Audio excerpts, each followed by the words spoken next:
그때 이거 숙제 교재 드릴 때 좀 제가 급하게 드리느라 그 얘기를 말씀 못 드렸는데, 이 숙제 교재 같은 경우에는 조금 문제가 이상할 수도 있어요. 문제가 조금 이상할 수도 있는 게, 이게 그냥 단순히 진짜 모의고사를 출제한 건 아니고, 이게 EBS 수능 특강 교재를 좀 변형한 거, 연계하기 위해서 출제를 한 거 억지로 좀 변형시킨 게 있거든요. 그래가지고 그런 점에서 조금은 문제가 어색할 수 있는 거여서 그래서 한 거고, 근데 그런데도 문제가 이상한데도 한번 풀게 하는 이유가 뭐냐면, 여러분들 실전 경험과 더불어서 EBS 연계 조금 체감하시라고 그래서 한 거니까 그거 생각해 주시면 감사할 것 같습니다. 자, 일단은 가봅시다. 일단 먼저 실전 모의고사 1회부터 질문 받도록 하겠습니다.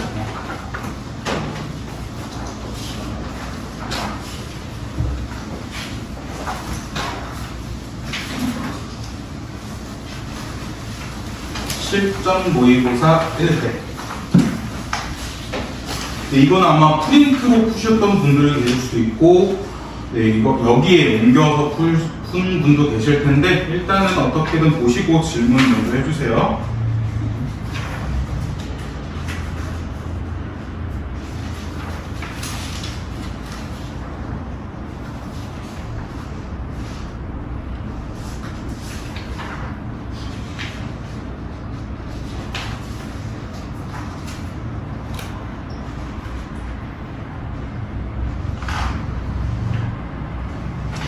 없나요? 8번. 네. 5번. 네, 5번 던지요? 좋습니다. 네, 일단 이거는 이제 주식 관련된 내용이었는데, 이건 사회문화 경제 지문 문제였거든요. 한번 보시면요, 5번에 기관 투자자들이 A 기업에 의안 통과는 묵인했지만 다른 여러 기업에 비슷한 의안을 부결시키기 위해서 노력한 것은 이러한 의안들이 통과될 경우 광범위한 분산 투자로 인해 전체 주식시장에서 발생하는 기관 투자자들의 손해 규모가 커질 것으로 보인다. 그래서 그렇게 했다는 건데, 그러니까 일단 기관 투자자들 얘기 나왔던 게 몇 번째 문단이었죠? 네, 네 번째 문단인가 그랬었거든요. 네 번째 문단만 그냥 간단하게 보고 갈게요. 왜냐하면 기관 투자자 얘기 나왔으니까. 네, 기관 투자자 같은 경우에는 세 번째 줄부터 보시면 기업에 대한 정보가 풍부하고 분석 능력도 갖추고 있고, 그 다음에 투자 규모가 크답니다. 그래서 유력한 감시자의 역할을 할 수 있는 건 기대됐지만, 하지만 이었던 게 뭐냐면 손실 위협을 줄이기 위해서 극단적인 분산 투자를 보여주고 있대요. 그래서 감시 역할을 못한다는데, 그러니까 이거 여러분들 그거 생각하시면 되거든요. 혹시 뉴스 보실 수도 있는데 국민연금, 우리나라 한참 또 국민연금 지금 난리잖아요. 왜냐면 지금 열심히 국민연금 내고 있는데 그 낸 사람들이 추후에 돈이 없어서 못 받을 수 있다 했는데, 국민연금이 그래서 지금 이 대표적인 기관 투자자들이 국민연금이거든요. 그러니까 이 사람들이 우리나라 주식 투자나 미국 주식 투자에 엄청 많이 하고 있어요. 그래서 저도 그때 봤을 때 몇백억인가? 몇천억을 이득받다 했었거든요. 근데 그렇게 한 이유가 뭐냐면 엄청나게 분산 투자를 많이 해요. 그러니까 어디 한 곳에 몇백억, 몇천억 투자하는 게 아니라 진짜 그 투자 목록을 보시면 엄청 많거든요. 근데 이게 문제가 뭐냐면 얘네가 투자를 많이 했으니까 그럼 얘네 투자 많이 했으니까 얘네가 감시자 역할을 잘해주겠지 했는데, 얘네가 분산 투자를 너무 많이 해서 감시자 역할을 하기가 너무 바쁘다는 거예요. 그러니까 A부터 C까지, A부터 C까지 기업만 딱 투자를 했으면 A, B, C를 막 감시할 수 있었을 텐데 A부터 Z까지 했으니까 이게 안 된다는 겁니다. 근데 이게 문제가, 그래서 보기에서 얘기 나왔던 게 그냥 묵인했다는 거예요. 여기서 그냥 손해를 입을 걸 알고 있었지만 묵인했대. 왜냐면 더 분산 투자를 너무 많이 했기 때문에 감히 뭘 할 수 없었는. 근데 이게 뭐냐면 이걸 보고 다른 데서 엄청나게 이걸 또 통과시킨 거야. 다른 기업에서. 다른 기업, 이렇게 하자 했더니, 그럼 다른 기업에서 막 하게 되면 기관 투자자 입장에서는 자신들이 분산 투자한 데들이 다 이런 짓을 하니까 손해를 보겠죠. 그럼 그렇게 되면 기관 투자자 같은 경우는 손해보면 안 되잖아요. 그렇기 때문에 네, 그래서 이 손해 규모가 커질까봐 분산 투자로 인한 것을 했을 때는 이제 나갔다라는 얘기였죠. 그래서 8번에 5번이었던 거. 이 3번에 이 왜 3번이 정답이었냐면요. 다른 여러 기업에서 경영자나 지배주주의 사적 이익을 확대하는 의원들이 이 사회를 통과한 것은 경영자나 지배주주를 감시하는 역할을 하는 사회이사가 대리비용 문제 해결에만 집중했다는 건데, 이게 아니라 대리비용 문제만 집중한 게 아니라 사회이사가 아예 일을 안 한 거예요. 제대로 일 자체를 안 한 겁니다. 그러니까 왜냐면 마지막 문단에서 사회이사를 데려온 이유가 이런 거 하라고 감시하라고 한 거였는데, 얘가 다른 문제를 막 집중하기 위해서 이걸 감시를 못한 게 아니라 그냥 지 본 일이 해야 할 일 자체가 감시인데 이걸 아예 안 했던 겁니다.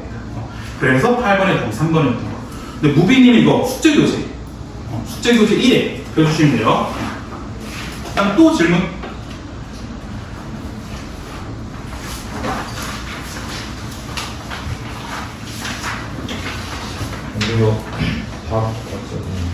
답지가 없다고? 답지 당연히 없죠. 그래서 답지를 프린트로 붙여줬죠, 제가.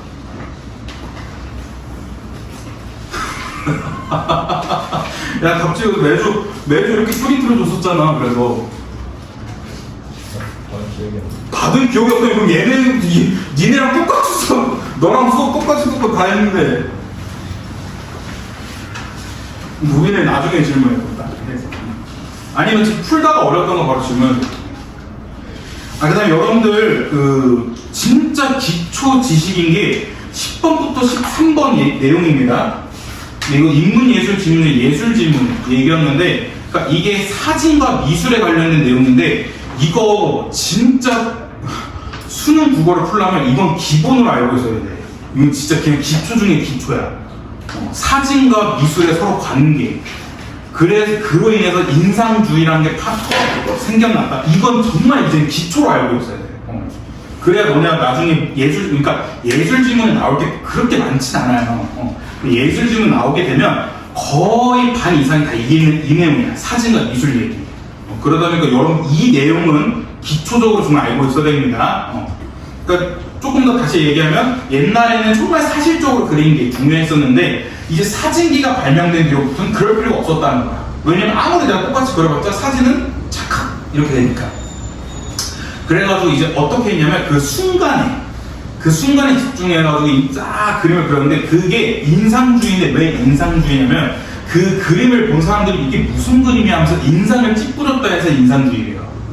그래가지고 그렇게 됐는데, 그 뒤로 생겨난 게 더 많이 생겨난 게 완전 그 피카소 그림 같은 거 있잖아. 피카소 그림은 진짜 얼굴이 기괴하잖아. 그게 그때부터 화가의 생각이 들어가게 된 거야. 근데 그랬다가 또 다음에는 어떻게 생겼냐면, 사진기가 이제 사진 찍히는데 완전 사진인지 그림인지 헷갈리게 하는. 그래서 여러분들 뭐 유튜브 쇼츠나 그런 거 보면 나오는 게 화면에 이렇게 있는데 콜라 4개가 있는데 이 중에 어떤 게 그림인지 아니면 어떤 게 진짜 사물인지 그렇게 툭툭 치는 거 혹시 보셨나요? 그래서 뭐 콜라 툭 쳐서 1번이 그림인 줄 알았는데 1번 툭 쳤더니 땡땡 굴러가. 이거 진짜였네? 그랬더니 4번은 진짜 캐리겠자인데 4번이 그림이요. 한 번도 안 봤어? 공부 열심히 했구나. 아무튼 그런 게 있었어요. 그런 게 하고 그 다음에 넘어간 게 완전 좀 단순하게 심플하게 집중하는 거. 그게 제가 알기로는 요즘 미술의 그거래요. 요즘 완전 심플하게 하는 거. 네, 좀 여러 가지 얘기, TMI 얘기했습니다. 또 질문. 17번. 17번.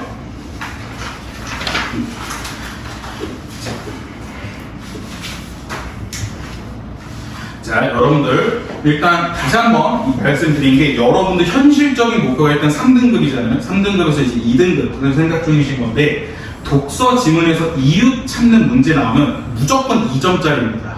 2점짜리인데 이유 찾는 문제는 어려워요. 이유 찾는 문제는 정말 심할 경우에는 5분에서 7, 8분까지 걸리거든요. 그러니까 우리는 지금 현실적 목표가 만점이 아니잖아. 1등급도 아니고 그냥 2등급에서 3등급인 건데, 그러니까 너네가 2등급에서 3등급의 목표인 얘들이 이유 찾아라는 문제에 괜히 집중하지 말라는 거야. 이유 찾는 문제, 추론하는 문제. 근데 물론 숙제할 땐 풀어야지. 숙제할 때 이거 풀는데 나중에 모의고사나 수능에서 이유 찾는 문제, 추론하는 문제 나오면 그냥 패스하세요. 오케이? 일단 패스하시는 게 제일 좋아요. 왜 그러냐면 이유 찾는 문제는 기억과 관련 있는 것을 찾아야 돼요. 그러니까 너네가 27번 같은 문제 제일 많이 할 실수가 뭐냐면 기억의 이유로 가장 적절한 것인데 본문 내용 일치를 하고 있어. 근데 본문 내용 일치하면 안 되는 게 1번부터 5번 선수 심할 경우에는 다 본문과 똑같은 내용이야. 내용 일치 맞아요. 근데 여기서 기억과 관련 있는 거 찾으셔야 되고, 그래서 이런 문제를 푸시려면 기억 근처 앞뒤 문장을 두세 개는 최소한 읽으셔야 되고, 심할 경우에는 그냥 전체 단락, 그러니까 전체 단락이라는 건 좀 그렇겠다. 기억 단락을 다 읽으셔야 됩니다. 다 꼼꼼하게. 다 읽으셔야 돼요. 자, 그럼 기억이 어디 있었냐면 5번째 문단이었습니다. 5번째 문단. 네, 여기서 보시면 그냥 빠르게 5번째부터 훅딱 읽으시면요. 네, 변환하면, 약간의 잡음이 들어가게 된대요. 그래서 아날로그 방식에 비해 잡음에 강하는 게 바로 디지털 방식이라고요. 그래서 아날로그 신호를 디지털화하면 계단 형상의 파형이 만들어진답니다. 이때 계단 모양의 형상과 원래 아날로그 신호와의 차이점을 양자와 잡음이란데요. 이 양자와 잡음은 비트 수가 많아질수록 적어진답니다. 양자와 잡음을 줄이기 위해서는 디더라는 잡음을 쓰는데, 이 디더는 양자와 잡음 자체를 줄이는 것이 아니라 다른 잡음을 가해 양자와 잡음이 들리지 않도록 하는 게 바로 이거라는데, 자, 그럼 일단 여러분들이 여기서 집중하시는 게 비트 수가 많아지면 어떻게 됐더라라는 걸 아셔야 돼요. 자, 비트 수가 많아지면 어떻게 됐어? 비트 수가 많아지면 음의 해상도가 좋아져요. 자, 여러분 이걸 바로바로 하나씩 제가 먼저 말씀드렸습니다. 옆에 쓰라고 메모 하나 했어요. 이 내용이 어디냐면 비트 수가 많아지면 음의 해상도가 높아진다는 게 세 번째 문단에 있어요.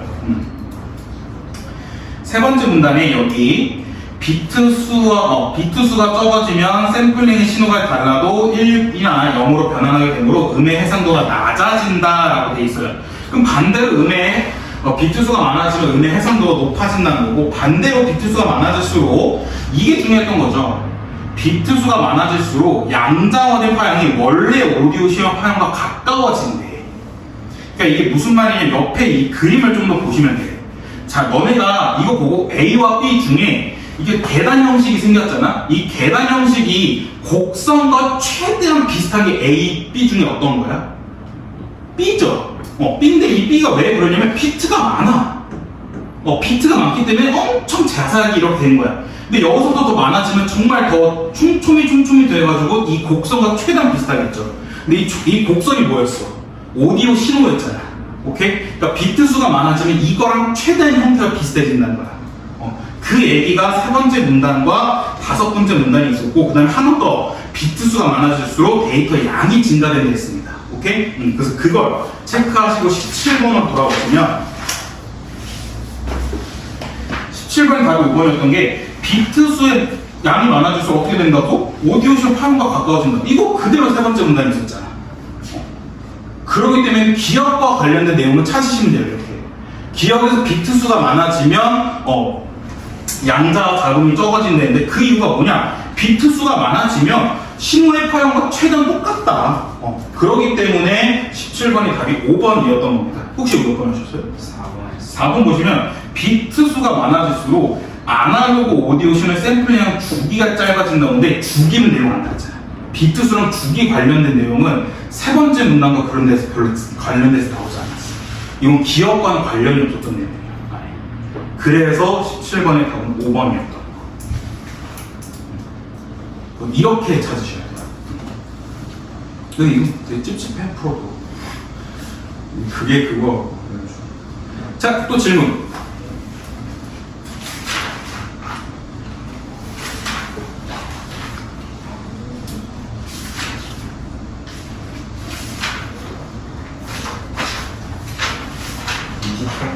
23번.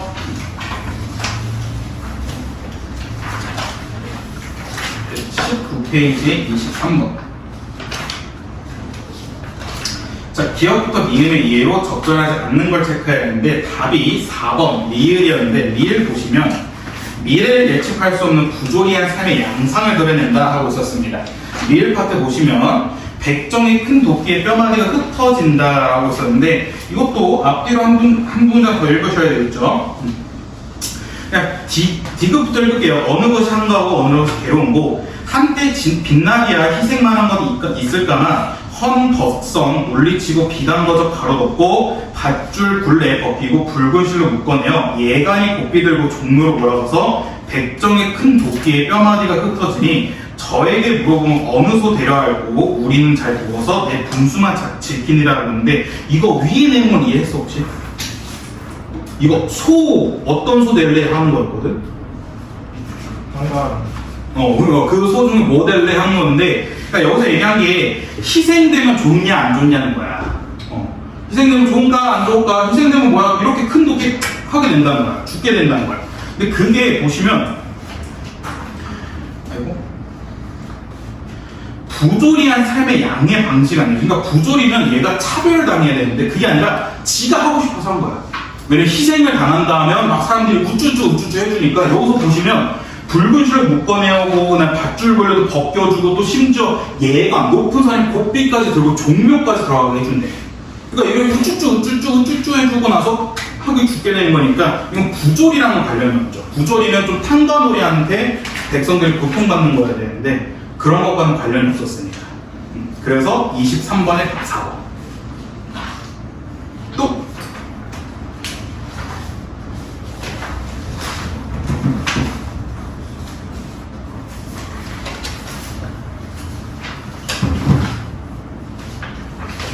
네. 4번. 24번이요? A와 B에 대한 설명이었는데 답은 3번이었거든요. A는 인간의 다양한 삶의 방식을, 그 다음에 B는 글쓴이가 부정적으로 생각하는 인간을 표현하기 위함이다 하고 있었는데, 자, 일단 A부터 보셔야 되겠는데요. A를 보시면 우리는 미련하여 대도를 몰라도 인생이 저러함을 소치기로 아느니라. 송아지 어미 쫓아 그늘에서 자유롭게 푸성기 뜯어먹고 시냇물 마시면서 누웠다 일어났다 제 마음대로 다니기와 콧줄에 코에 끼고 긴 고삐에 굳게 매어 푼 홍대와 삶은 콩을 배불리 먹을지라도 불같은 여름 볕에 쟁기까지 메고서 한평생 수고함이 저희 중에 본다면 어느 것이 한가하고 어느 것이 괴로운가. 여기 이해했어? 뒷문 내용? 일단 여기 내가 방금까지 읽은 A 파트는 이해했어? 두 번째 문장 빼면 되겠어. 두 번째 문장? 저 소치기로 아느냐. 근데 소치기가 아니라 소를 보면 안다라는 거거든. 그러니까 이게 뭐야? 되게 자유로운 소는 먹을 건 없지만 좀 자유롭게 산다는 거야. 열도 득반. 근데 배불리 먹는 소는 엄청나게 일을 해야 된다. 그러니까 뭐가 좋냐? 그럼 글쎄 하고 있는 거야. 그게 이제 A 파트 내용이었었고요. 그리고 이제 B 파트 어디니? B 이제 주세붕의 의학이 파트인데 천지 사이의 많은 무리 가운데 오직 인간이 가장 존귀한 존재다. 그런데 저 꽉 막힌 미물인 거위는 군자의 지도를 지녔고 신령스럽던 인간은 오히려 민물봐도 못하니 그렇다면 사람의 옷을 입고도 말이나 소처럼 행동하는 그런 놈을 사람이라고 하는 것이 과연 옳을까? 자, 이건 지금 좋은 뜻이야, 나쁜 뜻이야? 나쁜 뜻으로 생각하고 있는 거죠. 그러니까 얘는 별로 안 좋게 여기서 거위를 되게 좋게 생각하잖아. 거위가 막 친구 죽음에 슬퍼하고 그랬으니까. 그렇기 때문에 반대로 깃털로 몸을 감쌌지만 어지고 의로운 마음을 가진 짐승을 그냥 미물이라고 하는 것이 과연 옳은 일인가 하고 있는데, 인간의 다양한 삶의 방식, 그러니까 자유롭지만 좀 먹을 게 적고 근데 대신 열심히 일하는 대신에 많이 먹고 그런 삶의 방식을 보여주는 거고, B는 부정적으로 생각하는 인간을 표현하기 위한 동물이다. 이것도 맞죠. 몇 번을 줬어요? 1번. 1번 보시면 A는 자유롭고 근심하는 여기만데 플러스 하나 더 추가해야지. 바쁜데 잘 먹는 인간, 이걸 추가해야지. 하나만 있는 게 아니라. 그래서 틀렸습니다. B 맞습니다. 뒤에는 욕망을 추구하는 탐욕적 인간을 덧대어 표현한 건 이건 맞는데 A 파트에서 하나 더 추가했어야죠. 인간 모습 두 개였으니까.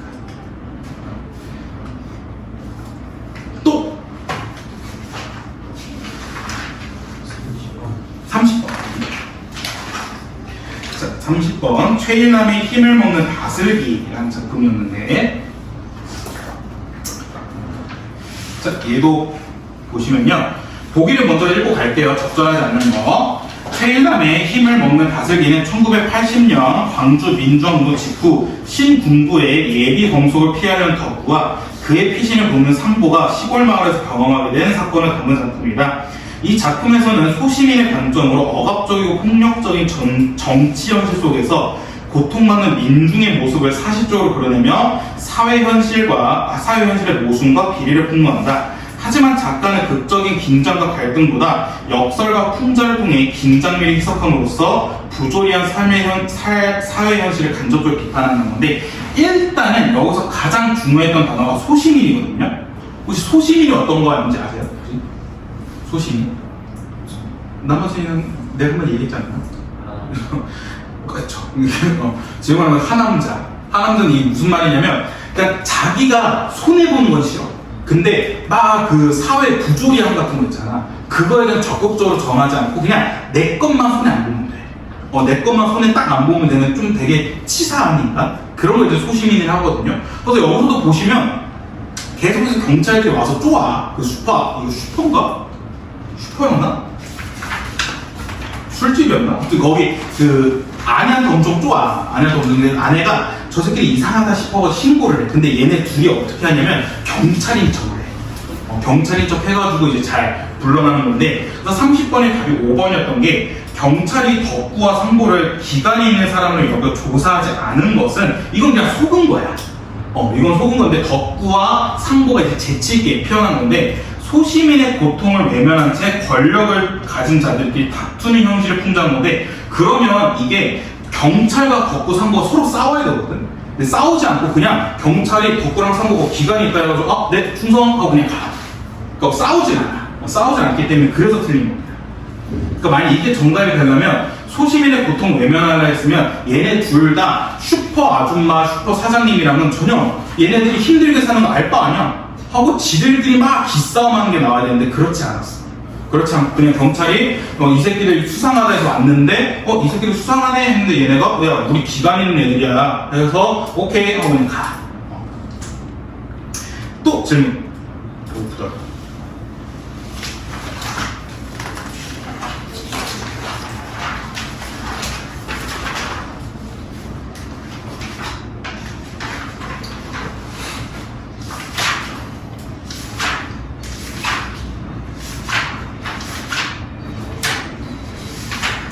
없으시면 패스 하시면 될 것 같고요. 7.5에서 2회. 2회는 미리 말씀드리면 40페이지 17번은 지우세요. 네, 40번에 17번 같은 경우에는 너무 과도한 추론을 요구하고 있는 거여서 네, 이거는 빼시는 게 맞습니다. 40페이지 17번은 지우세요. 이거 채점이 돼 있어야 돼요. 그쵸? 잠깐만. 내가 1회차는 확실히 줬어. 1회차 확실히 줬는데. 토요일인가 와가지고 일요일인가 와가지고 그래서 이것만 주시고 어제 미안해. 미안해. 그럼 미안해. 우진이랑 채원이도 2회는 답지 못 받았었어? 뒤에 납치 있어.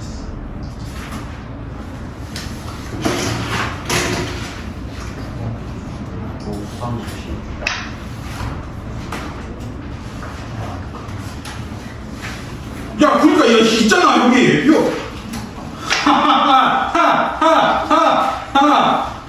잠깐만, 내가 해설진 내가 안 준 거야? 해설진 안 주고 뒤에 이거 답은 있었고. 아파. 야, 그러니까 뭔가 이상했어. 내가 이거를 바꾸기가 없다는데. 그러면 나중에 희건이랑 나중에 또 질문하시면 될 것 같고, 일단 그럼 나머지 분들이라도 2회 질문.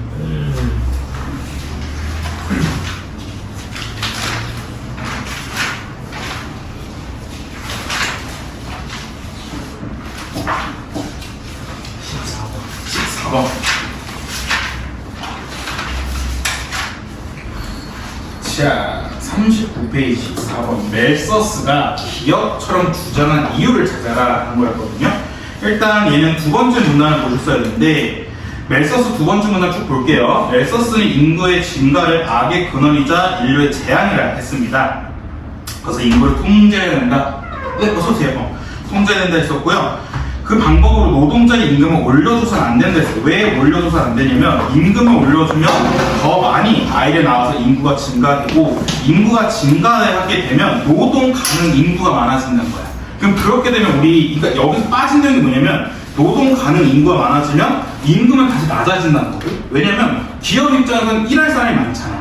일할 사람이 많기 때문에 굳이 100명 중에서 몇 명을 꼽아서 주는 게 아니라 1000명, 10,000명이면 오히려 값을 더 낮춰도 사람을 꼽힌다는 거야. 그렇게 임금이 다시 낮춰진다는 거거든요. 연주는 숙제 이거 2회 이거 14번 보시면 돼요. 그래서 답이 3번이었던 게 인구가 늘어나는 만큼 일자리는 증가하지 않는다는 거야. 그러니까 일자리는 딱 정해져 있는데 사람만 많아지니까 그러니까 이제 기업 입장에서는 야 일자리 100개고 사람이 100명이야. 그러면 딱 적정한 돈을 줬어야 되는데 일자리는 100개인데 사람이 10,000명이야. 그러면 기업 입장이 갑이죠. 그렇다면 가격을 자기네가 마음대로 할 수 있기 때문에 그래서 일자리가 증가하지 않기 때문에 기업처럼 주장하는 거지. 이거 뭐 혹시 몇 번 하셨어요? 5번? 노동자의 임금이 계속 올라오더라도 식량난은 해결되지 않을 것. 이건 이것도 맞긴 한데 근데 딱 기억의 이유로. 그러니까 기억에서 얘기한 건 뭐냐면 왜 임금이 다시 낮아지느냐.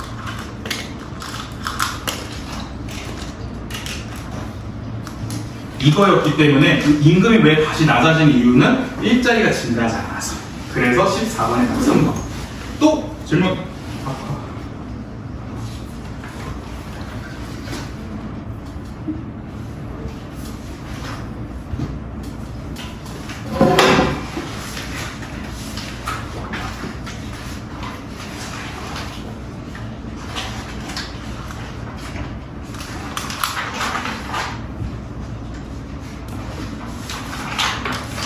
여러분들 문구형 잘 기억해주는 거예요. 이문구.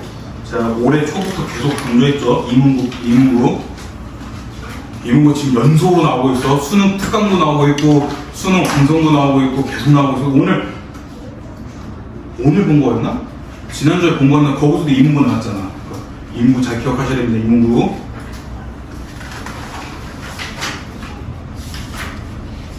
없어요?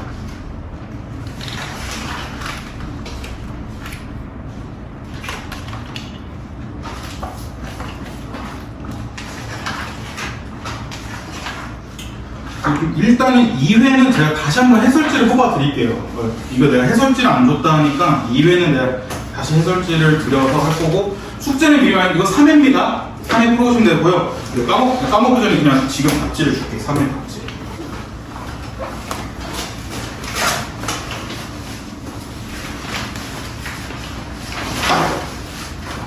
수능 완성 134페이지로 가시면 됩니다.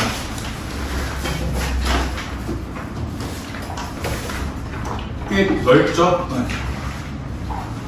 연준이 오늘 제가 나눠드린 그 교재, 노란색 교재, 그거 134페이지.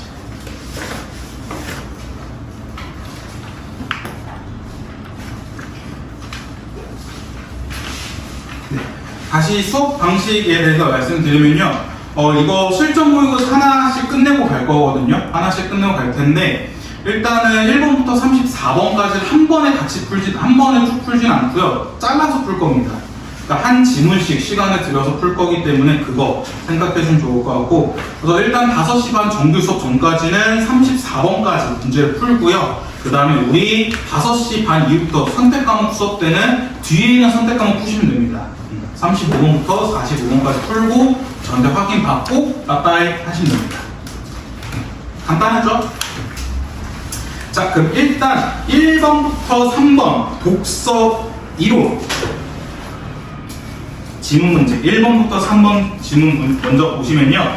자, 얘 같은 경우에는 언제나 말씀드린 게 1번부터 3번이 나와 있으면 웬만하면 1번 문제는 1, 2달락, 그 다음에 2번 문제는 2, 3달락 관련 있는 거고요. 독서 푸시기 전에 언제나 꼭 기억해 주셔야 하는 게 문단번호 체크하시고, 그 다음에 이렇게 작은 따옴표 있는 거는 웬만하면 다 중심 소재니까 꼭 기억하시고 문제 푸시면 좋을 것 같습니다.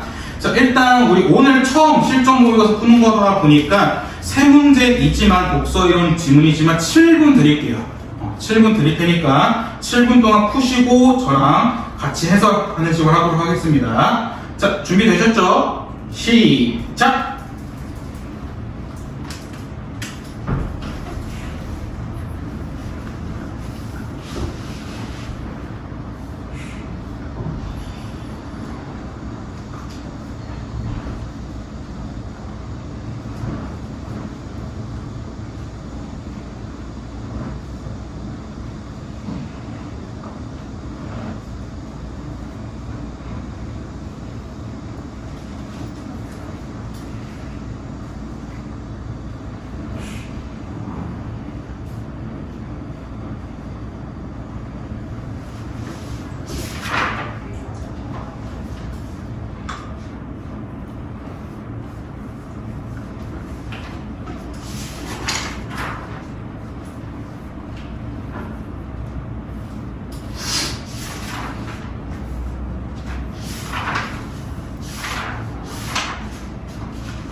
2분 남았습니다.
일 분.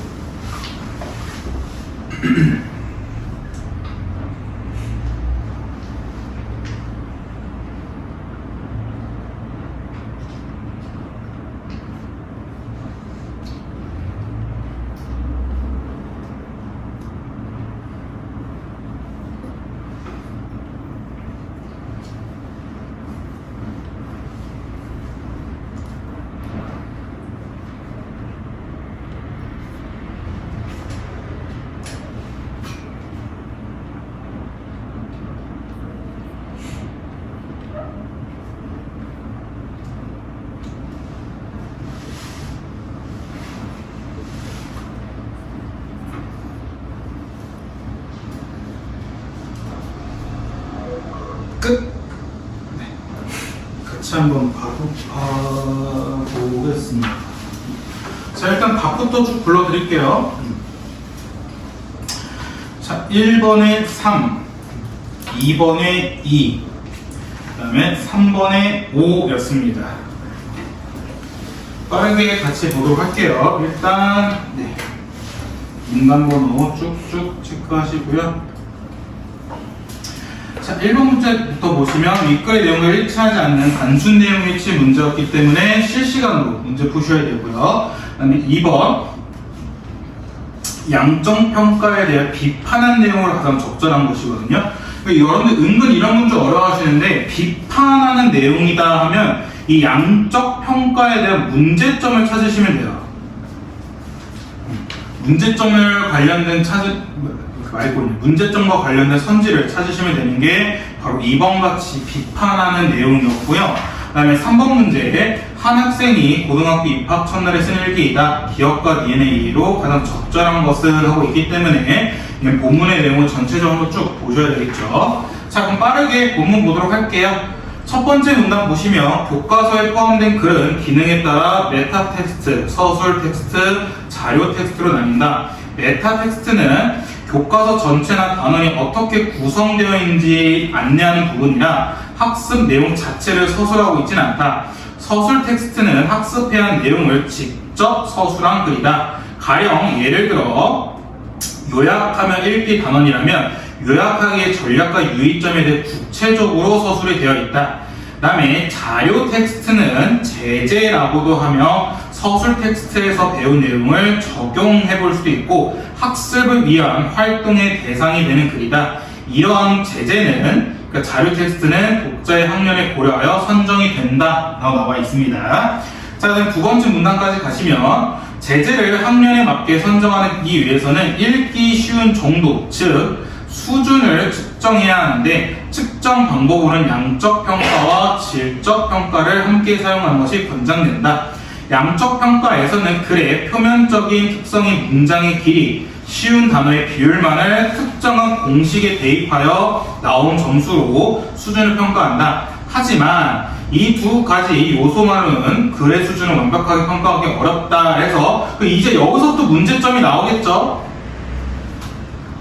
왜냐하면 양적 평가는 두 가지 요소를 사용한다는데 이 두 가지 요소로 하기 어렵다 했기 때문에 이에 대한 양적 평가에 대한 문제점이 나올 거기 때문에 여기에서 좀 집중하셔야 되는데 단어와 단어가 만나 개별 단어의 의미를 넘어서는 이면적인 의미가 만들어지기도 한다는 겁니다. 그러니까 뭐 A와 B 단어가 합쳐지게 되면 A, B 둘 다 의미를 갖고 있는 의미를 가진 게 아니라 새로운 의미를 가진다는 겁니다. 그러니까 예를 들어 춘추 같은 단어죠.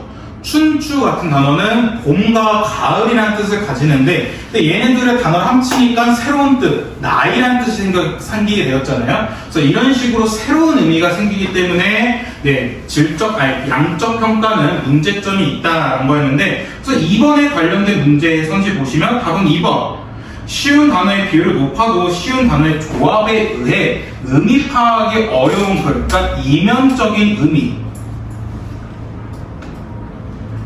가 생겨날 수 있다는 게 바로 2번 정답이었습니다. 오케이? 나머지 보시면요. 글의 수준 평가할 때 글의 표면적 특성을 활용한 뭔가로 충분하다는데 이거는 비판 내용이 아니죠. 이건 오히려 양적 평가로 옹호하는 거죠. 왜냐면 양적 평가가 표면적 특성을 활용한다 했는데 이것만 활용해도 충분하다라는 거는 양적 평가를 오히려 찬성하는 입장이었던 거고 그 다음에 5번 선지도 글의 읽기 쉬운 정도를 측정하기 위해서는 쉬운 단어 비율의 뿐만 아니라 문장의 길이도 함께 고려해야 된다. 이것도 비판이 아니라 양적 평가에 대한 내용이었습니다. 그렇기 때문에 1번, 5번 선지는 정답이 될 수 없고요. 이따 바로 뒤에 보시겠지만 3번, 4번은 질적 평가에 대한 내용이고요. 4번은 질적 평가의 비판 내용이었습니다. 그렇기 때문에 2번에 2번 정답이었고요. 나머지 또 보시면 하지만 한편 질적 평가에서는 전문가가 주관에 기초하여 글의 수준을 종합적으로 평가한다. 관습적인 글의 구조가 사용되었는지, 문장의 의미를 명료한지, 독자가 글을 읽는 목적은 무엇이며 글을 읽는 데에 필요한 배경 지식은 어느 정도인지 종합적으로 평가하는 것이다. 하지만 이 방식은 전문가마다 측정한 결과에 편차가 클 수도 있다는 단점, 문제점이 있을 수 있다 라고 얘기하고 있고요. 자, 그럼 여기 두 번째 문단까지 읽었으니까 내용 일치 정도 한번 쭉 봅시다. 1번에 답은 3번이었습니다. 글의 수준을 평가할 때는 양적 평가와 질적 평가를 함께 사용하지 않는 것을 권장하지 않는다 했었는데 위에 바로 써 있었죠. 두 번째 문단에 여기 양적 평가와 질적 평가를 함께 사용되는 것이 권장된다 했기 때문에 1번의 답은 3번이었었고요. 나머지 선지 역시 첫 번째 문단과 두 번째 문단에서 확인할 수 있었으니까 혹시 1번 문제 틀리신 분들은 1, 2, 4, 5 다시 한번 확인해 보세요. 자, 그 다음에 이제 마지막 문단, 세 번째 문단으로 가시면 국어 교과서의 제재를 선정할 때는 수준뿐만 아니라 대자성, 균형성, 계열성도 함께 고려된다. 다양하게 해석할 수 있는 글은 대자성이 있다고 하면 조립 설명서는 의미가 고정되어 있는 글이기 때문에 대자성이 없다라고 하고요. 대자성이 있는 글은 의견을 주고받는 수업에서 활용될 수 있으며 교과서에 일정 비율 수록된다. 균형성이란 다양한 유형의 제재가 수록되어야 하는 것으로 이를 갖추기 위해서는 설명문, 논설문, 문학이 모두 수록되어야 된다. 계열성이란 학습 순서의 선후 배치와 관련된 것인데 이를 갖추기 위해서는 학년이 높아질수록 배우는 내용이 심화되거나 현재 배우는 것이 과거에 배운 것과 서로 관련이 있어야 된다라고 얘기하는 게 바로 계열성이었습니다. 오케이?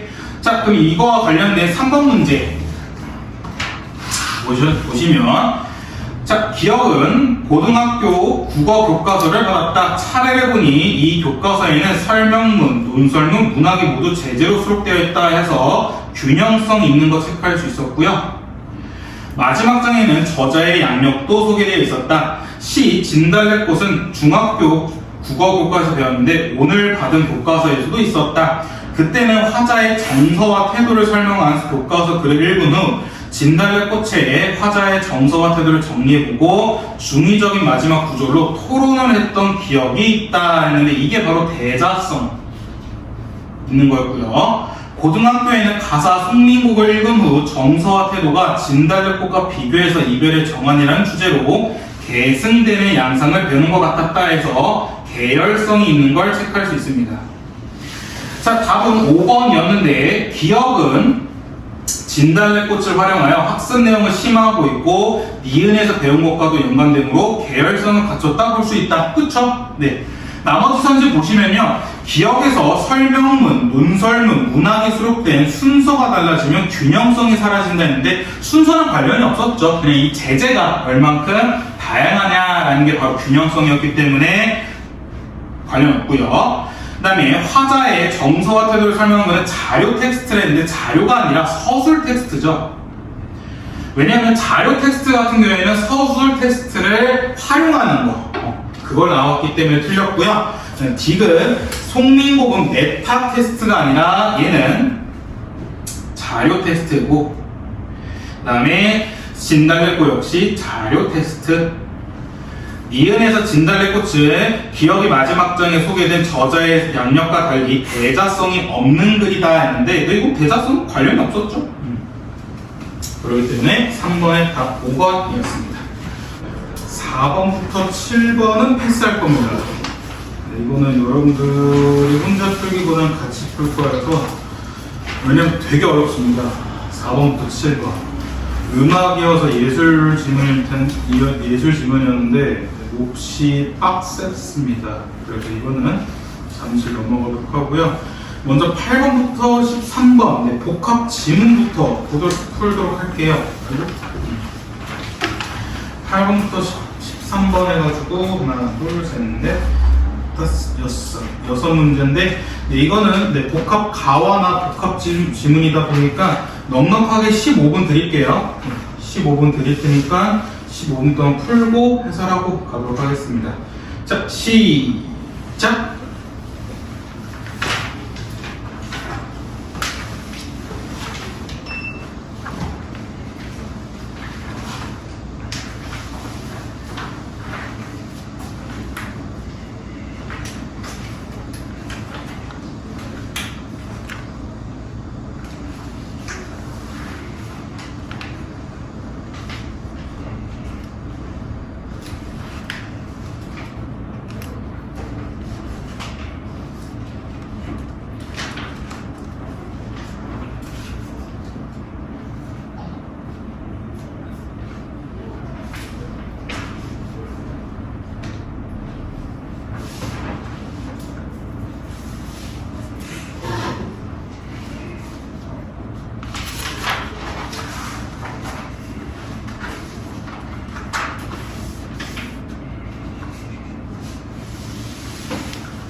10분 남았습니다.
5분 남았습니다.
일 분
자, 답부터 쭉 불러드릴게요.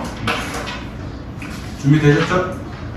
자, 먼저 8번부터 8번에 3, 9번에 5, 10번에 2, 11번에 5, 그 다음에 12번에 3, 13번에 3이었습니다. 얘는 본문 내용이 그렇게 어렵지 않았었기 때문에 그냥 간단하게 말씀드리고 바로 문제 갈게요. 일단 이렇게 가와 나 주제 통합 지문이 나오게 된다면 두 가지 경우를 했었죠. 가와 나가 서로 반대되거나 아니면 가에서는 조금 더 좀 티저 같은 느낌, 예고편 같은 느낌이었다면 나에서는 좀 구체적인 내용이 많이 나온다 했었는데 이 지문의 경우에는 1번 경우였죠. 가와 나가 서로 반대되는 경우였습니다. 그래서 가에서는 집단행동의 딜레마에 대해서 퍼트넘이 이제 사회적 자본을 구성원들 간의 협력을 촉진시킨 것을 정의를 했고, 호혜성, 신뢰, 그 다음에 네트워크 이 세 가지를 말씀해 주고요. 그 다음에 가의 두 번째 문단의 호혜성과 균형적 호혜성과 그 다음에 일반화된 호혜성에 대해서 같이 쭉 얘기를 해줬고, 세 번째 문단에서는 신뢰. 근데 신뢰가 강한 결속이 배타적인 태도를 변질될 수 있었기 때문에 옅은 신뢰가 필요하다였습니다. 네 번째 문단에서는 신뢰가 증진시키기 위해서는 수평적 네트워크, 그러니까 모두 다 동등한 권력이어야 이렇게 가능하다 했었고요. 나에서는 이 내용을 좀 비판하는 데 집중했었죠. 호혜성과 신뢰도가 증진해 협력이 강화된다 얘기했었는데, 하지만 뉴턴 같은 친구들은 얘기하는 게 개별 집단의 이익을 우선적으로 추구할 경우 갈등 조정이 어려워질 수 있다. 수평적 네트워크의 충돌 역시 사회적 갈등이 심화된 예시다. 이런 식으로 쭉 얘기해줬고요.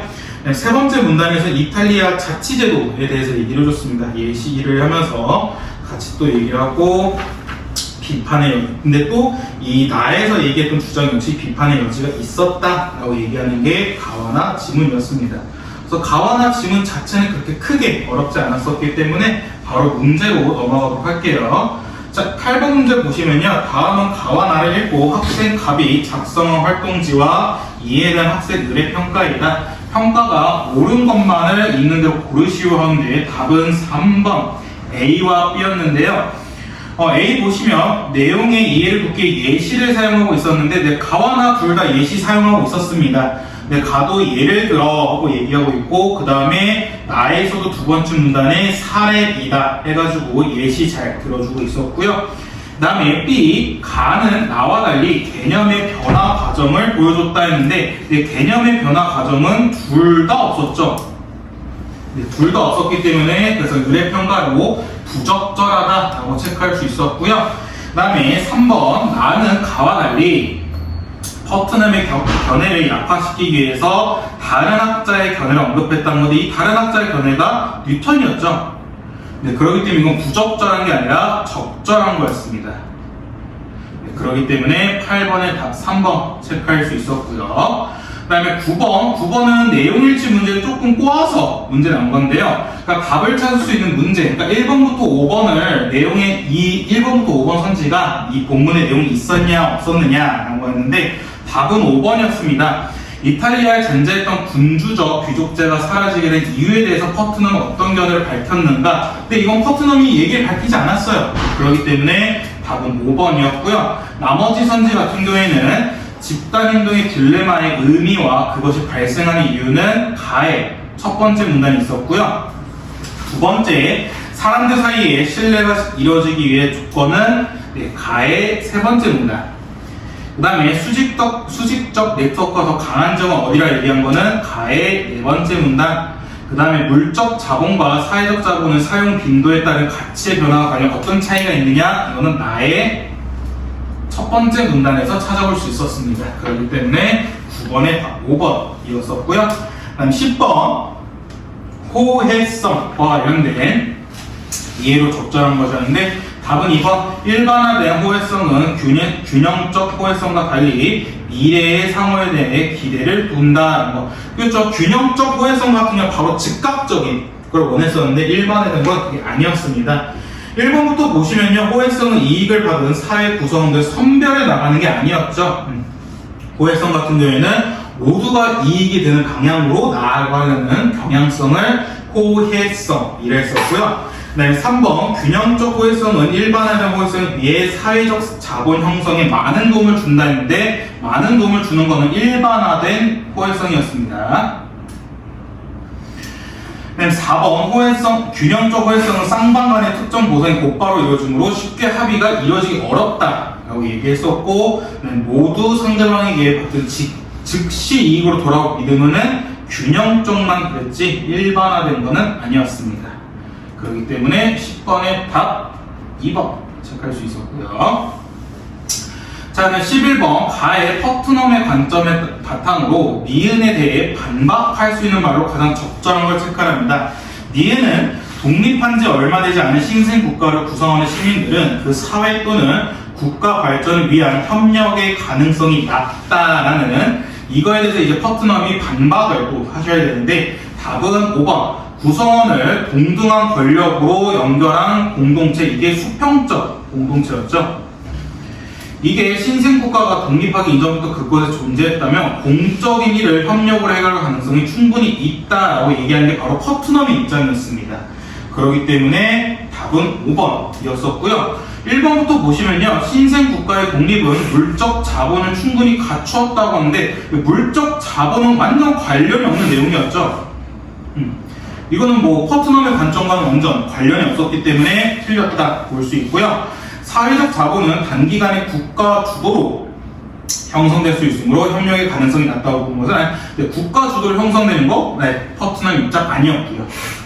그 다음에 3번 선지도 퍼트넘의 입장이 완전 아니었습니다. 관련이 없었던 내용이에요. 이거는 4번 선지도 완전 퍼트넘과 관련이 없었기 때문에 11번의 답은 5번이었습니다. 그렇게 크게 어렵지 않았었고요. 그 다음 12번 문제가 오히려 더 쉬웠죠. 12번 문제가 보기 있는 문제였어가지고 하고 좀 어려울 수 있었겠지만 퍼트넘 입장에서 봤을 때 답은 3번 강한 결속이 일어나므로 두터운 신뢰는 사회통합에 유용하다 했는데 아니었죠. 사회통합이 유용된다는 것은 옅은 신뢰가 필요하다 했었기 때문에 그래서 12번에 적절하지 않은 것 답은 3번이었습니다. 괜찮으신가요? 네. 그럼 일단 독서 두 지문 했으니까 먼저 문학 이제 보도록 할게요. 문학은 한 세트씩 풀지 않고요. 두 세트를 묶어서 같이 풀도록 할게요. 그래서 우선은 18번부터 26번까지 문제 하나, 둘, 넷, 다섯, 여섯, 일곱, 여덟, 아홉 문제이기 때문에 얘도 똑같이 15분 드리겠습니다. 18번부터 26번까지 18번부터 26번까지 15분 시간 드릴 테니까 한번 풀고 같이 또 보고 가도록 하겠습니다. 자, 시작!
네,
10분 남았습니다.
나왔습니다.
일단 시간이 많이 부족하실 수도 있었는데, 네, 일단은 그래도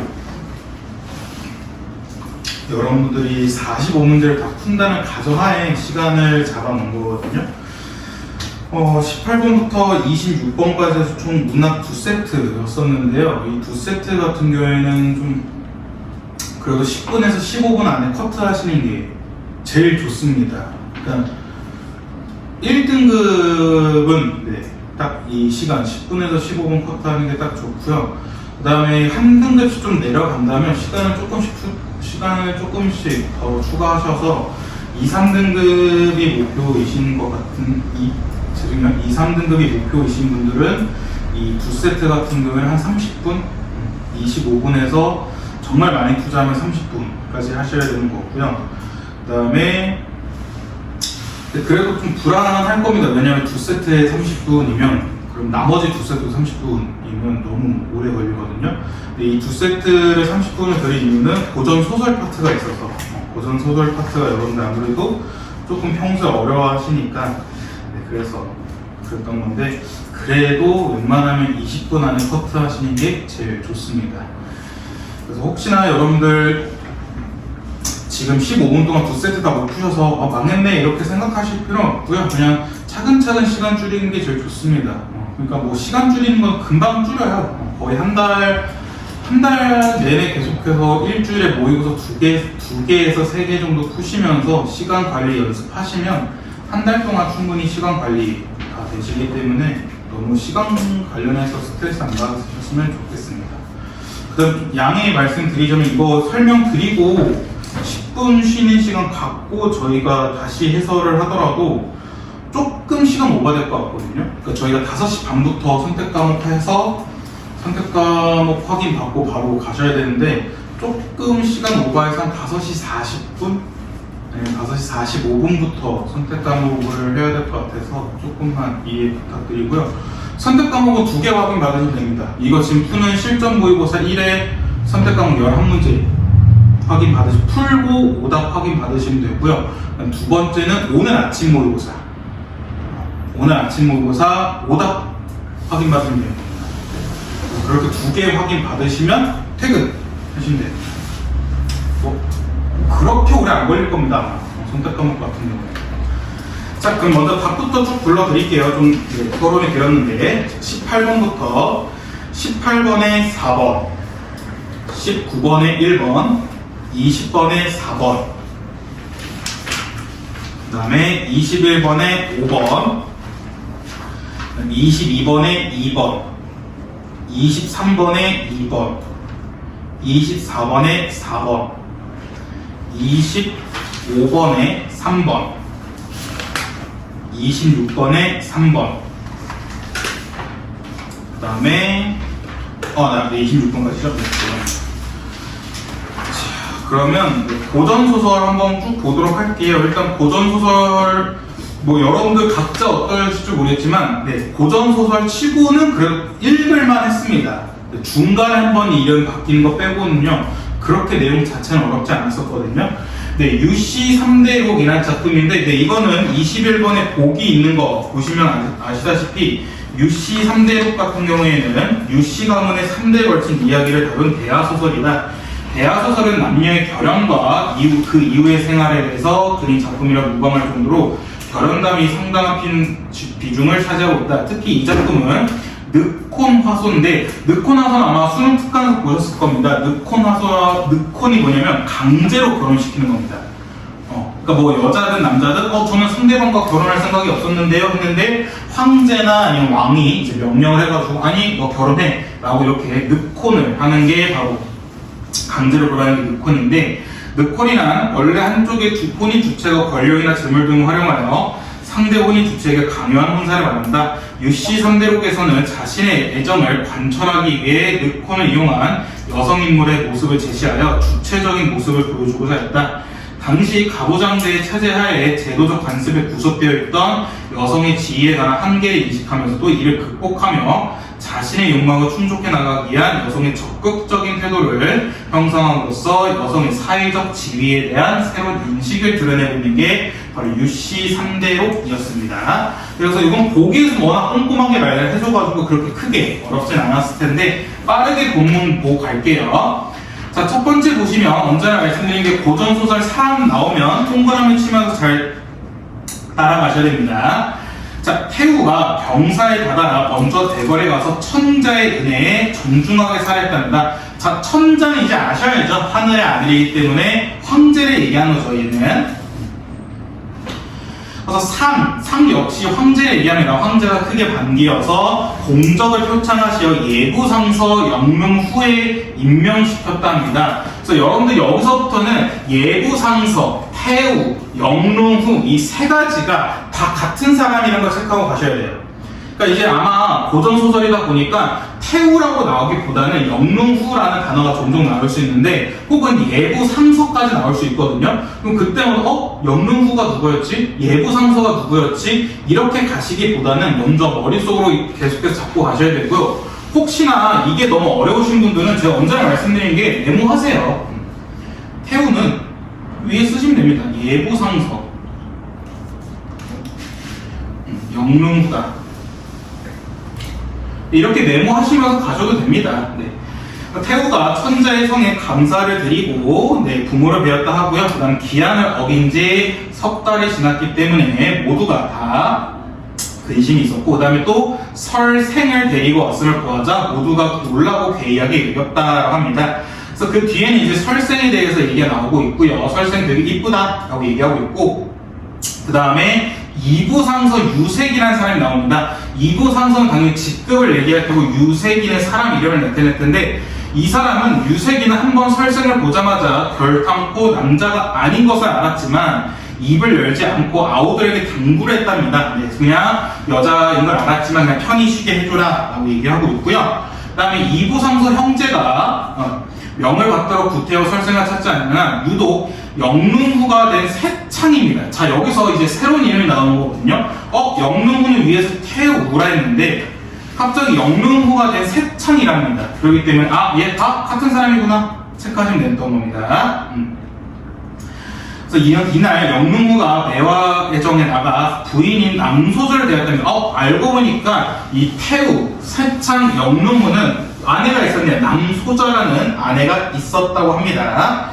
자, 그 다음에 그러나 영릉후의 한 조각 마음에는 설생이 객수에 가득 차 있는 것을 잊지 못할 뿐만 아니라 남자인지 여자인지 미심쩍어 마음이 갈리니 이 밤은 겨우 세워 아침 문안 인사를 끝낸 후 바로 송주관에 가서 설생을 보았답니다. 그러니까 객수라는 거는 좀 되게 걱정이 있다는 건데 저 설생 왜 이렇게 표정이 안 좋지? 아유 걱정된다 라고 얘기하고 있는 거고요.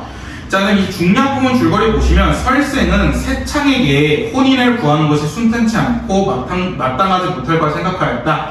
이에 과거 시험의 급제에 천자께 세창과 자신의 혼사를 시켜줄 것을 청에 명분 얻고자 하고요. 그래서 이제 성공을 한 거예요. 그 다음에 갑자기 초벽이 머리를 조아리고 죄를 청합니다. 신이 1월을 속이고 음양을 바꾼 죄가 있답니다. 자, 1월이 뭐였죠? 고전문학에 나오면 해와 달이었는데 이게 바로 황제를 나타낸 거였죠. 황제를 속이고 음양을 바꿨답니다. 음양이라는 거는 남과 여를 나타내는 건데 여기서 지금 남자, 여자 바꾼 사람이 누구밖에 없었어. 초벽, 설생밖에 없었습니다. 그래서 같은 사람이구나 라는 걸 체크할 수 있는 거고요. 혹시나 해서 말하면 차설은 장면을 따당 하고 전환하는 겁니다. 그래서 예능 같은 데 보면 장면 전환할 때 따당 이런 거 나오잖아요. 그런 게 이제 차설이라 생각하시면 돼요. 그래서 천자가 놀라시어 설초벽에게 마음의 속에 품은 것을 숨기지 말고 아랬다 는 겁니다. 그래서 여기서 체크할 수 있는 게 초벽의 성은 설이구나 라는 것도 체크하시면 되고요. 그래서 설생으로 불렸구나 라고 체크하시면 되는 겁니다. 보통 고전문학에 생이라는 단어가 나오면 이거는 그 양반이라는 뜻이라 생각하시면 돼요. 그 다음에 이게 얘기를 해주는 거죠. 뭐라 얘기했더니 신은 본래 설병화의 어린 딸입니다. 부모가 함께 돌아가시자 혈혈 단신의 아녀자가 강포한 자고로 또 욕을 볶아 두려워 남장을 했답니다. 그러니까 얘가 남장한 이유는 꼭 뭐 안 좋은 일이 생길까봐 남장을 했다라는 얘기였었고요. 그리고 나서 유세창을 만나게 되었답니다. 이 유세창은 자기가 여자인 줄 몰랐대요. 그래서 직이라는 거는 쉽게 말해서 지금 베스트 프렌드라 생각하시면 됩니다. 완전 친한 친구로 이제 허락하였으나 신이 여자의 몸으로 세창과 동행하여 먹고 자기를 한 가지를 하였사오니 이리로 다른 사람을 죽지 못할 것이고 스스로 구하여 유세창에게 시집을 간다면, 그러니까 이게 무슨 말이냐면 얘가 아무리 남장을 해도 여자잖아요. 근데 여자인데 얘가 친구 입장에서 유세창 남자와 하룻밤을 보냈다는 겁니다. 같이 잤기 때문에 이 여자 입장, 설생 입장에서, 설초벽 입장에서는 유세창과 자기 결혼해야 된다는 거야.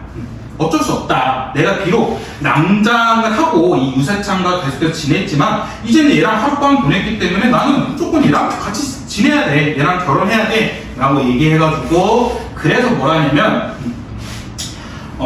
몸을 깨끗하게 마치는 것이 소원이다. 그러니까 얘 결혼하고 싶다. 다만 신첩의 한 몸에 있기에 사사로운 염치와 의리 때문에 죽어 종족을 멸망시키고 후사를 끊게 하는 죄인이 되지는 못할 것입니다. 온갖 대책을 생각해도 방법이 없으나 폐하께서 이렇게 해주시면 좋을 것 같다 라고 이제 부탁을 하고요. 그래서 이거 황제가 이 얘기를 듣고 네 오케이 그래 너네 결혼해. 너 세창과 혼인해라 라고 얘기해주고, 근데 아까 영릉후는 부인이 있었습니다. 누가 있었냐면 남소저가 있었어요. 남소저가 있었기 때문에 그래서 네, 둘째 부인으로 정했다라는 겁니다.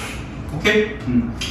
그래서 이거는 공문 자체는 그렇게 어렵지 않았습니다. 뭐 단어나 말 자체가 엄청 어렵진 않았었고 그냥 중간에 한번 싹 이름 하나 바뀌는 거 그 정도만 조금 조심했으면 충분히 문제 풀 수 있었습니다. 자, 그러면 바로 보시면 18번의 윗글의 내용과 가장 적절한 것은 답은 4번이었고요. 태우는 설생의 정체를 미심쩍어 하면서도 그의 처지에 대한 걱정으로 잠을 이루지 못했다. 그쵸? 자, 남잔지 여잔지 헷갈리게 해서 그러고 나서 얘가 외딴 지역에 와서 좀 근심, 걱정이 많을까봐 아침에 일어나자마자 바로 찾아갔다 했었죠. 자, 그다음에 1번부터 보시면 기한 내에 못 돌아왔다 했습니다. 석 달이 지났다 했어요. 승상과 그의 모든 자식은 설생이 태우와 함께 모르고 있었습니다. 그래서 설생과 온 거 보고 깜짝 놀랬죠. 그 다음에 이부상선은 설생의 정체를 주변 사람에게 알리지 않았어요.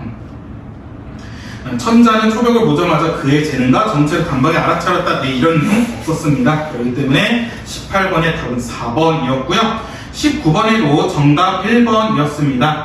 네, 대상의 처지를 고려하여 상대방의 배려를 요구한다. 그러니까 이부상선은 알고 있었죠. 얘가 여자라는 거. 그러니까 다른 남자들한테 가지 마라. 이제 멀리서 온 것 같은데 좀 쉬어라. 라고 얘기하고 있었고요. B 역시 자신의 처지를 고백하여 상대의 관용을 요청하고 있었던 거 다 맞았습니다. 자, 2번 보시면 A에서 상대 실수 수용은 없었고요. B도 관계 회복에 기대하는 거 없었고, 그 다음에 3번도 상대 행위를 다그친 거 없었습니다. 그 다음에 B는 맞았죠. 자신이 소망하는 바를 제시하고 있었는 건가 유세창과 결혼하고 싶다라고 얘기했었고요. 그 다음에 A에서 과거 행적 제시한 거 없었고요. B 역시 자신의 행동 정당화하는 거, 타인과 자신의 경우 비교하는 거 없었고, 그 다음에 5번도 완전 다 틀렸습니다. 그렇기 때문에 19번에 1번 체크할 수 있었고, 20번에 죄와 죄인에 관련된 내용이었는데 얘는 그냥 답만 딱 보시면 답은 1번 설초벽은 죄인이 되지 않기 위해 죄를 스스로 선택하였다. 그러니까 여자로서 그럴 수 없었기 때문에 남장을 했다 라는 식으로 스스로 선택한 거 얘기 나왔었고, 자, 그럼 21번이 은근 쉬웠습니다.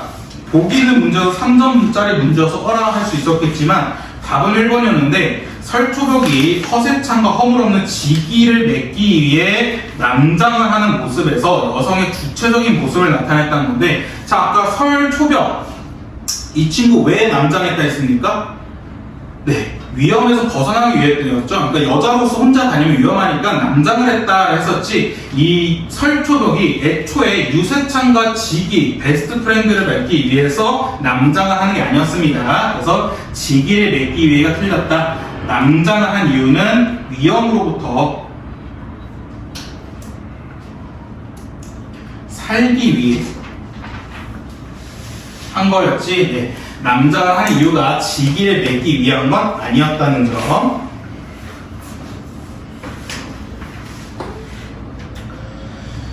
자, 자, 그 다음에 22번부터 26번 김광규의 뺄셈인데 이거는 덧셈 하지 말고 뺄셈 하자. 그러니까 이것저것 플러스 하지 말고 그냥 이건 뭐라 하지? 그 뭐라 하는 게 있었는데 미니멀리즘 맞나? 뭐라? 그거를 얘기한 거고요. 나에서는 이거 낙화를 되게 좋게 본 겁니다. 얘가 원래는 꽃피는 것만 되게 좋아했었는데 낙화에 대해 생각 안 했었는데 낙화도 되게 아름답네 라고 얘기하는 게 바로 나 작품이었습니다. 자, 이거 빠르게 답부터 쭉 보시면요. 22번에 가와 나의 공통점으로 가장 적절한 것은 답은 2번.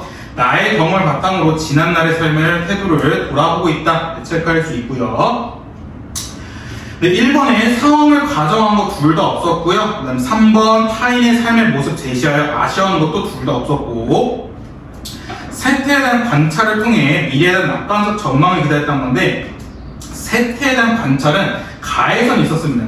그러니까 세태에 대한 관찰이라는 뜻이 뭐냐면요, 요즘 시대가 어떤지, 요즘 시대 혹은 요즘 사람들이 어떤지 이런 걸 이제 생각하는 게 세태에 대한 관찰이라 생각하시면 되는데, 가에서는 그런 내용이 있었지만 나에서는 그런 내용은 없었고요. 무엇보다 낙관적 전망은 가에서 없었습니다.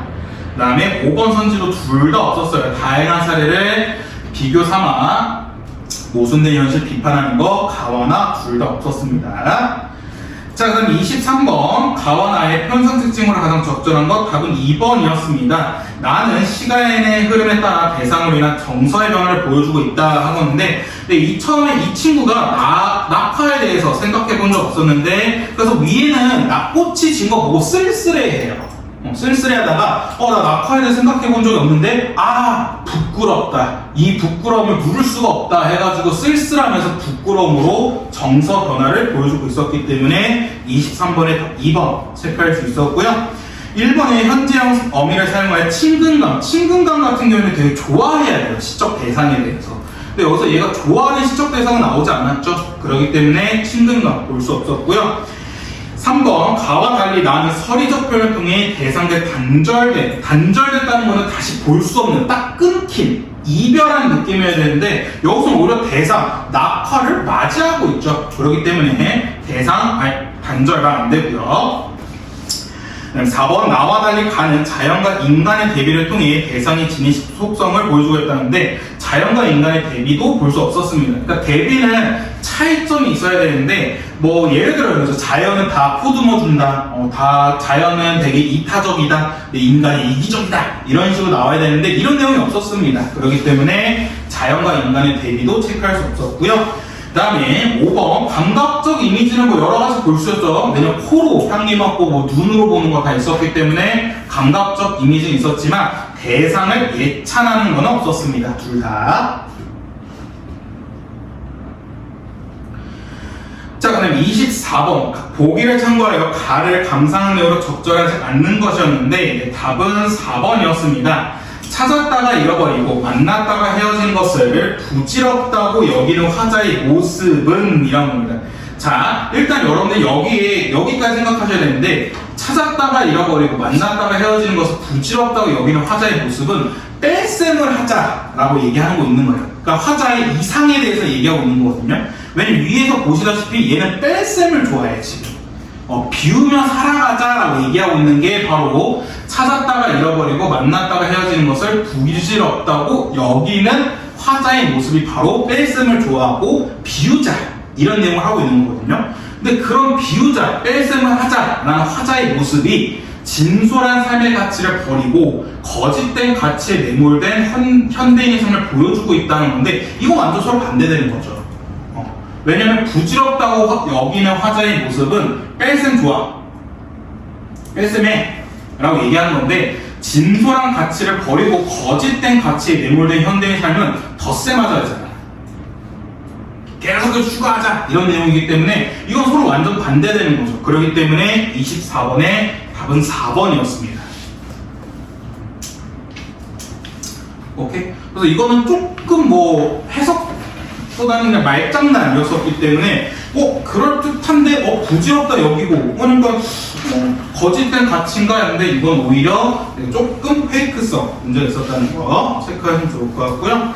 그다음 25번 나에 대한 설명으로 적절하지 않는 것이었습니다. 답은 3번인데 가만히 보면 엎어진 꽃만 아니라 모두가 쓸쓸한 모양이다 라는 건데 낙화를 초라하게 생각하는 나의 태도인데 이거는 여기 관련이 없었죠. 모두가 쓸쓸한 이유는 낙화에 대한 아쉬움이었습니다.